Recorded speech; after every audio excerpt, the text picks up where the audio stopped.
మే 25 చరిత్రలో ఈరోజు స్వాతంత్ర సమరయోధుడు శ్రీదేవ్ సుమన్ 1916వ సంవత్సరం మే 25వ తేదీన గర్వాల్ ప్రాంతంలోని టెహరీలో జన్మించారు. శ్రీదేవ్ సుమన్ పేరు చాలా మంది వినకపోవచ్చు, కానీ ఆయన త్యాగం భగత్ సింగ్ త్యాగం కంటే తక్కువ కాదు. కాబట్టి ఆయనని గర్వాలకు చెందిన భగత్ సింగ్ అని పిలవవచ్చు. టెహరీ ప్రాంతంలో రాజుల దురాగతాలకు వ్యతిరేకంగా పోరాడిన సుమన్ 1943లో జైలుకెళ్లారు. 28 సంవత్సరాల వయసులో శ్రీదేవ్ సుమన్ ప్రజల కోసం ప్రజా మండలాన్ని స్థాపించాలని డిమాండ్ చేసినందుకు తన సొంత రాష్ట్ర రాజుల వేధింపులు మరియు క్రూరమైన దోపిడిని ఎదుర్కోవాల్సి వచ్చింది. తనపై జరుగుతున్న ఆకృత్యాలకు వ్యతిరేకంగా శ్రీదేవ్ సుమన్ 21 రోజుల పాటు నిరాహార దీక్ష చేశారు. ఈ చారిత్రాత్మక నిరాహార దీక్షను మే 3, 1944 నుండి ప్రారంభించారు. ఇంతలో తనను అనేక రకాలుగా చిత్రహింసలకు గురిచేసిన సుమన్ మాత్రం గట్టిగానే పోరాడాడు. కానీ జైల్లో చిత్రహింసలు ఎదుర్కొన్న తరువాత అతను చివరకు జూలై 25, 1944న తన జీవితాన్ని విడిచిపెట్టాడు. శ్రీదేవ్ సుమన్ యొక్క ఈ త్యాగం తెహరీ రాజరికం అంతం కావడమే కాకుండా అతని త్యాగం దేశవ్యాప్తంగా ఉన్న స్వాతంత్ర సమరయోధులకు ప్రేరణగా మారింది. చిప్కో ఉద్యమంలో ప్రముఖ నాయకుడు సుందర్లాల్ బహగున్కు కూడా శ్రీదేవ్ సుమన్ ప్రేరణ. ప్రతి సంవత్సరం మే 25న శ్రీదేవ్ సుమన్ జన్మదినాన్ని సుమన్ డేగా జరుపుకుంటారు.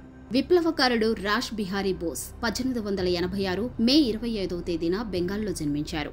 రాష్ బిహారీ బోస్ చాలా చిన్న వయసులోనే స్వాతంత్ర పోరాటంలో చేరారు. తన జీవితం అంతా దేశ స్వాతంత్ర్యం కోసం అంకితం చేశారు. అతను గదర్ ప్లాన్, లార్డ్ హార్డింజ్ను హత్య చేసే ప్రయత్నం, ఇంకా ఆజాద్ హింద్ ఫౌజ్ స్థాపన వంటి అనేక ముఖ్యమైన పనులకు సహకరించారు. జపాన్లో ఉంటూ కూడా దేశ స్వాతంత్ర్యం కోసం నిరంతరం శ్రమించారు. సుభాష్ చంద్రబోస్ను ఆజాద్ హింద్ ఫౌజ్ చీఫ్గా చేసింది Bose. Governor general lord Charles హార్డింజ్ను హత్య చేసేందుకు ప్రయత్నించి విఫలమైన తరువాత లాలా లజపత్ రాయ్ ఆదేశం మేరకు రాష్ బిహారీ బోస్ జపాన్ వెళ్లాడని అంటారు. జపాన్లో ఇంగ్లీష్ టీచింగ్, రైటింగ్ ఇంకా జర్నలిజం వృత్తిలో పనిచేశాడు.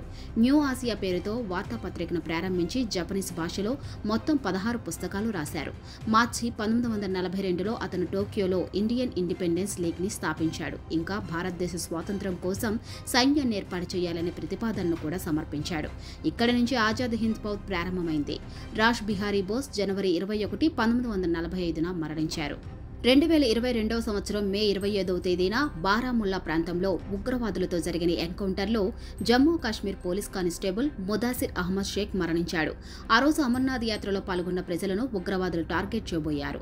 అయితే ముదాసిర్ అహ్మద్ వారి దుర్మార్గపు ప్రయత్నాన్ని తిప్పికొట్టాడు. గాయపడినప్పటికీ ముదాసిర్ ఉగ్రవాదులతో పోరాడుతూనే తన ప్రాణాలను త్యాగం చేశాడు. ఈ ఆపరేషన్లో ముదాసిర్ అహ్మద్ 3 ఉగ్రవాదులను హతమార్చాడు. అతని ధైర్య సాహసాలకు మరణానంతరం ప్రభుత్వం శౌర్య చక్ర పురస్కారం అందించింది. ముదాసిర్ అహ్మద్ షేక్ను అతని ప్రాంతంలో బిందాస్ అని పిలిచేవారు. బారాముల్లాలో అతని జ్ఞాపకార్థం బిందాస్ చౌక్ స్థాపించబడింది. గాంధీ దక్షిణాఫ్రికా నుండి 1915వ సంవత్సరం మే 25వ తేదీన తిరిగి వచ్చిన తరువాత గుజరాత్లోని సబర్మతి నదికి సమీపంలో సబర్మతి ఆశ్రమం స్థాపించబడింది. ఈ ఆశ్రమాన్ని గాంధీ ఇల్లు అంటారు. వారు ఇక్కడ నివసించారు. ఇంకా దాని చుట్టూ వ్యవసాయం, పశుపోషణ చేసేవారు. సబర్మతి ఆశ్రమం 1930 వరకు గాంధీ నివాసంగా ఉంది. స్వాతంత్ర పోరాటం ఈ ఆశ్రమం నుంచే మొదలైంది. 1930లో గాంధీ సబర్మతి ఆశ్రమం నుంచి దండి మార్చ్ను ప్రారంభించారు. గాంధీ స్వయంగా సబర్మతి నుండి దండి చేరుకోవడం ద్వారా బ్రిటిష్ ఉప్పు చట్టాన్ని ఉల్లంఘించారు. విప్లవకారుల వ్యతిరేకతను చూసి బ్రిటిష్ వారు సత్యాగ్రహులందరినీ జైల్లో పెట్టి వారి ఆస్తులను జప్తు చేశారు. ఆ తరువాత గాంధీ సబర్మతి ఆశ్రమాన్ని కూడా జప్తు చేయాలని చెప్పారు. కానీ బ్రిటిష్ వారు అంగీకరించలేదు. దేశానికి స్వాతంత్ర్యం వచ్చేంత వరకు ఈ ఆశ్రమంలో అడుగుపెట్టనని గాంధీ ప్రమాణం చేశారు. 1947 ఆగస్టు 15న దేశానికి స్వాతంత్ర్యం వచ్చింది. కొన్ని నెలల తర్వాత అంటే జనవరి 30, 1948న గాంధీ హత్యకు గురయ్యారు. ఈ విధంగా గాంధీ సబర్మతి ఆశ్రమానికి తిరిగి రాలేదు. 2013వ సంవత్సరం మే 25వ తేదీన ఛత్తీస్గఢ్లో కాంగ్రెస్ కాన్వాయ్పై నక్సలైట్లు దాడి చేశారు.